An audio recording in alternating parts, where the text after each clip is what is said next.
गुरुदेव, राधा वल्लभ श्री हरिवंश। गुरुदेव, आपसे सुना है कि शरणागत का कोई प्रश्न नहीं रह जाता, पर जब तक पूर्ण शरणागति नहीं रहती तब तक प्रश्न तो बना ही रहता है।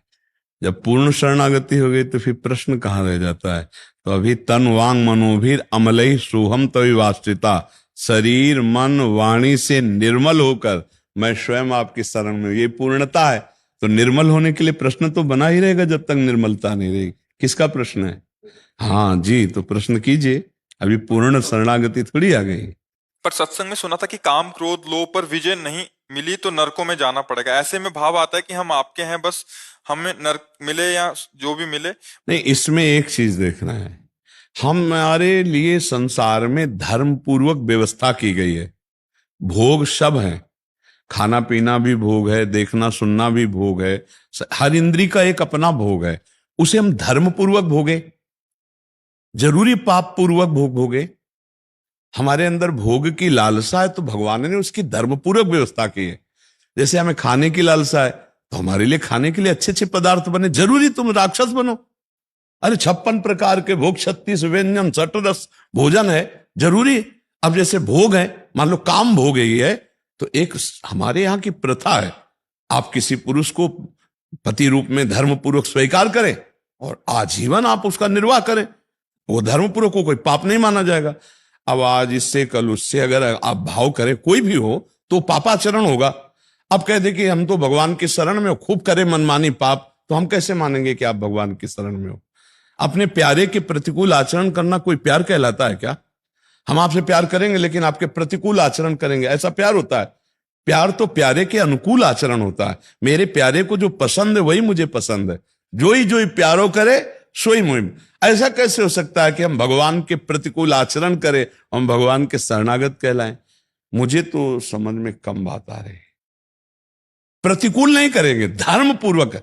हमें कुछ पाने का मन, भगवान को भोग लगाए, पा लिया। ऐसी चीज हम पा ही नहीं सकते जो भगवान को भोग ना लगाएं।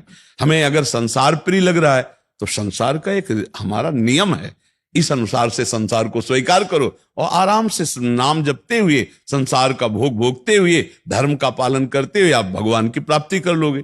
मनमानी आचरण, पापाचरण ये नहीं होना चाहिए, इसके लिए निषेध किया गया है। ऐसा नहीं कि ब्याह कर लेना, संतान उत्पन्न करना कोई पापाचरण है, नहीं नहीं, हमारे ऋषि परंपरा से चला आ रहा है। पापाचरण तब है कि जब आप कई मनमानी आचरण करोगे तो फिर वो पापाचरण हो जाएगा। अगर ब्याह नहीं हुआ तो ब्याह कर ले, काम भोग की वासना है तो किसी पुरुष को स्वीकार करे, अपने अनुकूल पुरुष का वर्ण कर ले, फिर आजीवन उसका निर्वाह करे। प्यार का मतलब क्या होता है? देखो, प्यार में सुख है, काम भोग में सुख नहीं है। प्यार में सुख है। जब अपने प्यारे को देखते हैं, जब अपने प्यारे की बात सुनते हैं, जब अपने प्यारे के समीप बैठते हैं तो सुखानुभूति होती है। अगर आपको परस्पर प्यार ना हो तो आप देख लो, एक घर में रहते हुए भी नरक हो जाएगा। नहीं, नरक हो जाएगा। वो अपनी चाल, वो अपनी चाल, तो वो आकर क्या जीवन है। और ये ज्यादातर अब होने वाला है, यही होने वाला है, क्योंकि ये जो चला है ना नया समाज, ये बहुत जहर है हमारे समाज के लिए, बहुत जहर। हम पीछे वाले भी बैच में बोले, ये जो गर्लफ्रेंड बॉयफ्रेंड चला है ना, ये बहुत जहर है, बचो इससे, बिल्कुल बचो, दुर्गति हो जाएगी। अगर आप कई पुरुषों से संयोग, कई पुरुष स्त्रियों से संयोग, वो मन इतना गंदा हो जाएगा कि ब्याह होने पर भी वो एक पत्नी व्रत या एक पति व्रत ऐसा नहीं चल पाएगा। सोचो, आपको पता है कि मेरी पत्नी किसी और के पास जा रही, कैसा लगेगा?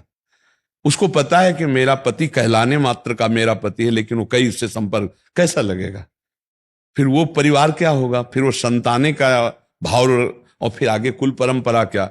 ये सब धर्म विरुद्ध आचरण। हमारा भारत देश है, धर्मात्माओं का देश है, ऐसा आचरण ठीक नहीं है। तो हमें लगता है कि दोष है पाप कर्म में, धर्म पूर्वक विषय सेवन करना दोष नहीं है। तो धर्म पूर्वक विषय सेवन किया जाए तो भगवान की शरण में हमें, क्या भक्तों की पत्नियां नहीं थी क्या? क्या भक्तों की संतानें नहीं थी क्या? आप चरित्र पढ़ के देखो बड़े बड़े भक्तों के। क्या भक्त सब सन्यासी होते थे क्या? गृहस्थ भक्त नहीं हुए? एक से एक महान भक्त हुए। तो धर्म पूर्वक विषय का सेवन किया और भगवान की आराधना की, भगवान को प्राप्त कर लिया। क्यों? इसमें कोई संशय आपका? तो बस हमारे अंदर काम है, क्रोध है, लोभ है, मोह है, मद है, मत्सर है। इन 6 विकार की सृष्टि सबके अंदर हुई है। धर्म पूर्वक इनको भोग कर शांत करके भगवान का भजन करते हैं, और एक बल लेकर भगवान का ताल ठोक कर इनसे लड़के इनको परास्त करके भगवान को प्राप्त करते हो बैरागी जन। इसीलिए तो संतों से ऐसे किया जाता है। हमारी तरह शरीरधारी हम उनको क्यों नमस्कार करते हैं? भाई जहां मैं फिसला वहां तुम निकल गए, इसलिए प्रणाम तुम्हें। सब संतों को प्रणाम करते हैं ना, तो किस बात के लिए कपड़े को प्रणाम करते हैं? इनकी पूजा नहीं हो रही, पूजा है उसके उत्तम चरित्र की, उत्तम विचार की, उसके ज्ञान की।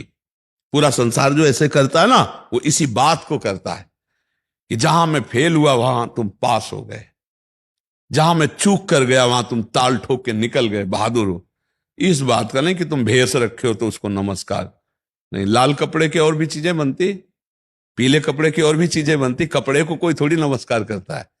आचरण, चरित्र, स्थिति, ज्ञान, भगवत भजन, तपस्या, इसको नमस्कार किया जाता है। धर्म पूर्वक गृहस्थी में भोग भोगते हुए भी भगवान की प्राप्ति है, क्योंकि वो प्रवृत्ति मार्ग है। और विरक्त होकर फिर तो गलत हो जाएगा। गृहस्थ तो गृहस्थ, हम इसीलिए कहते हैं जो यहाँ संत बनने आते हैं ना, उनको यही कहते हैं कि अगर स्त्री में थोड़ा भी लगाव है तो सीधे घर जाओ, अपना नौकरी करो, रिक्शा चलाओ, ब्याह करो, बढ़िया भगवान मिल जाएंगे। बाबा जी बनकर इधर उधर झांक ताक की ना, तो नरक ही मिलेगा पक्का समझो। अपने धर्म से चलो, अपने धर्म के विरुद्ध चलोगे तो नरक की गतियां, दंड मिलेगा। मान लो आप सरकारी आदमी होकर गलत करोगे तो आपके ऊपर कानून नहीं लगेगा क्या? तो भागवतिक वेश है और आचरण बुरे हैं तो फिर दंड तो मिलेगा ही। और गृहस्थी में हो, अपने धर्म से चलते हो, नाम जप करते हो तो भगवान मिलेंगे, पक्का मिलेंगे।